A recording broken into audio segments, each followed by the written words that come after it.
कई सारे पेरेंट्स हैं, like I am a chartered accountant, so मेरे फैमिली में कुछ ऐसे लोग हैं लाइक अपने जो बच्चे, जैसे कोई चेस में बहुत अच्छा है तो बोलते हैं अरे घर में छुट्टी में कर लेना, अभी पढ़ने पे ध्यान दो, अभी पढ़ने पे ध्यान दो, देखो वो दीदी कितना अच्छा पढ़ रही है। तो कई बार ऐसे जो पेरेंट्स का एक स्टार्टिंग में सपोर्ट और मोटिवेशन चाहिए होता है, तो पेरेंट्स के लिए मुझे आपसे एक मैसेज चाहिए था। अपने बच्चों को समझिए, उनको जिसमें इंटरेस्ट है आप उसको उसमें आप लगा के देखिए।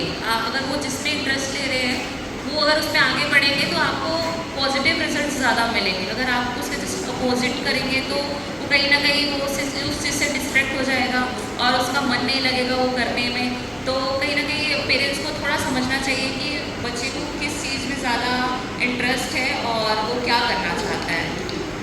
इट्स ऑल्सो काफ़ी ज़्यादा इंस्पिरेशनल स्टोरी आपकी, and yes all the best for your future medals.